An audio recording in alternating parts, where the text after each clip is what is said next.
আসসালামু আলাইকুম। উন্নয়ন এই দেশে ঠিকই হয়েছে, কিন্তু ভাগ্য খারাপ যিনি শেখ হাসিনা এই দেশের প্রধানমন্ত্রী হয়েছেন তার দিকে বদনামের আঙ্গুলটা সবসময় গিয়েছে, এখনও যাচ্ছে। এর কারণ যদি আমরা দর্শাতে যাই সেটি একটু বলবো আপনাদেরকে। আমি যে জায়গায় দাঁড়িয়ে আছি এখন, এই জায়গায় একটা রাস্তা হওয়া অসম্ভব স্বপ্ন ছিল মানুষের সাথে। মানুষ সঠিকভাবে এগুতে পারি নাই এবং পারেও নাই। এই রাস্তাটা হচ্ছে যেখান থেকে আমি দাঁড়িয়ে আছি, এটা হচ্ছে চট্টগ্রাম হয়ে ডিরেক্ট ফটিকছড়ি হয়ে ঢাকা ট্রাঙ্ক রোড দাঁতমারা হয়ে হয়ে ঢাকা ট্রাঙ্ক রোডে উঠার একটা সংযোগস্থল। ওই যে বললাম উন্নয়ন তাপে তাপে তাপে তাপে উন্নয়ন আসছে, কিন্তু ওই বদনামির বাক্যটা শেখ হাসিনা বরাবর গিয়েছেন। যে শেখ হাসিনা স্বাধীনতার সপক্ষের মানুষ, স্বাধীনতা পক্ষের মানুষ, যারা এই দেশের জন্য অক্লান্ত পরিশ্রম, তাদের পরিবারের বাংলার আনাচে কানাচে, যারা মুক্তিযুদ্ধ থেকে শুরু করে বাংলা প্রেমী মানুষ, বাংলার জন্য কাজ করে গেছেন, তাদের একটা দুর্নাম সাইট বিশাল অঙ্কে আমরা কি করে ফেলেছি। কারণ আমরা পাকিস্তান থেকে শুরু করে যে মা বোনের ইজ্জত হরণ করেছে, সেই দিক থেকে আমরা লাফাইতে বেশি থাকি। বেশি লাফাতে লাফাতে আমাদের আজকে এই গুলির কদর করাটাও ভুলে গেছি। কারণ শেখ হাসিনা ব্যক্তির জন্য বাঁচে না। আমার জানা মতে আমি যতগুলো বই পড়েছি, যতগুলো স্টাডি করেছি, এদিকে আসুন ভাই, যতগুলো স্টাডি করেছি, যতগুলো দেখাতে বলেছি, শেখ হাসিনা নিজের জন্য বাঁচে না। এদিকে আসুন, জননেত্রী শেখ হাসিনা নিজের জন্য বাঁচেন না।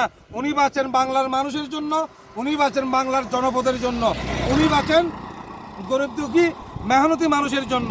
কারণ আমরা ওনাকে ধন্যবাদ যেখানে দিব, সেই ধন্যবাদের জায়গায় আমরা কটা নেতৃত্বের কারণে, কয়জন অগ্রগামিতার ভুল ইনফরমেশনের কারণে, নিজ দলের মানুষের কাছেও কারণে তারা বদনামিতে রত হয়েছে।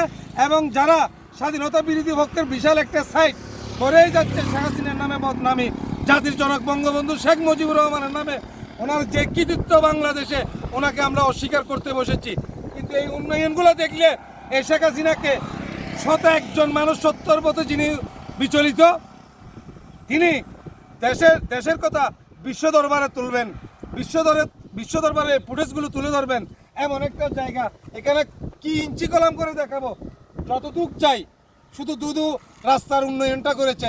তারপরেও আমরা একটা জায়গায় বলি, দেশের বাইরে যারা অবস্থান করি, আমি তাদেরকে খারাপ বলবো না, তারা কতগুলো মানুষ আছে, প্রায় 99% গালফের যে কোনো দেশে বসে তারা এই দেশের বদনামি করে। কিন্তু এই বদনামিটা কখনো উচিত নয়, নিজ দেশের প্রতি ক্ষতি করছে। কিন্তু আমরা গলা ফোটাচ্ছি কোন জায়গায় গিয়ে, বিদেশের মাটিতে গিয়ে, hello Oman, hello Dubai, hello অমুক। এই দেশের উন্নয়ন, এই দেশের পানিকে নিয়ে যারা মিসইউজ করে বলেছে উন্নয়নের টেলা বলে, মানুষকে হিংসায় পরিণত করেছে বিভিন্ন ভিডিওর মাধ্যমে, ফুটেজের মাধ্যমে, আজকে তাদের প্রতি আমার জানতে ইচ্ছে করে। এটার নাম বাংলাদেশ, এটাই শেখ হাসিনার বাংলাদেশ, এটাই শেখ হাসিনা দিন রাত পরিশ্রম করে তার দলের হাই কমিশনদেরকে নিয়ে কাঁধে কাঁধ মিলিয়ে এইসব বাংলাদেশকে সৃষ্টি করে দেখিয়েছেন। কিন্তু এই উন্নয়নগুলোর প্রতি যদি আমরা বদনামি করতে থাকি, শুধু নিজের নামটা একটু করার দরকার ছিল। নিজের দেশের প্রতি আমার আপনার যে কোরআনী ইমানি দায়িত্ব, দেশপ্রেম ইমানের দায়িত্ব, সেই দেশপ্রেম থেকে আমি দেশ এবং দেশের বাইরে আমার বাঙালি সহজাতি ভাইয়েরা যেখানে আছেন, সবার প্রতি একটা কথা বলতে চাই, এই আমাদের বাংলাদেশ, এই বাংলাদেশকে আপ লেভেলে নিয়ে যাওয়ার যে কাজ, সেটা আমার আপনার নৈতিক দায়িত্ব মনে করি।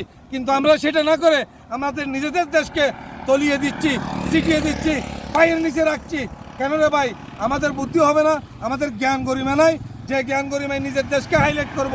এমন একটা সবুজ প্রকৃতি, এমন একটা প্রকৃতির ভিতরে, সবুজ প্রকৃতির ভিতরে যদি বাংলাদেশে এমন এমন উন্নয়নগুলো হয়, তাইলে কোন জায়গায় আমরা আছি, কোন জায়গায় আমরা আছি একবার চিন্তা করেন। এই দেশকে হাইলাইট না করে অন্য দেশের গিয়েছেন কর্মজীবনের জন্য, সেই দেশকে হাইলাইট করতেছেন। আমরা নির্লজ্জতার কারণে আমরা ওই দেশগুলোকে হাইলাইট করি। আজকে এই মাননীয় প্রধানমন্ত্রীর অনেকে দালাল বলতে পারেন, কিন্তু উন্নয়নগুলোকে অস্বীকার করতে পারবো? উন্নয়ন অস্বীকার করতে পারবো না।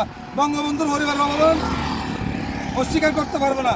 বাংলাদেশের আনাচে কানাচে তৃণমূলের যে ওয়ার্ডের নেতাগুলো নেতৃত্ব দিচ্ছেন বাংলাদেশ আওয়ামী লীগে, সে আওয়ামী লীগের কর্ণধার সবাইকে কাঁধে কাঁধ মিলিয়ে বাংলাদেশের সৃষ্টি হচ্ছে।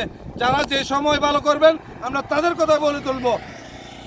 আজকের মতো আমি বলতে চাই, গেল কয়েকদিন আগে গালফের অনেক কান্ট্রিতে বৃষ্টি হয়েছে। একদিনের বৃষ্টির কারণে সারা দুবাই থেকে শুরু করে গালফের কান্ট্রিগুলো ডুবিয়ে মরছে, ডুবিয়ে চলে গেছে।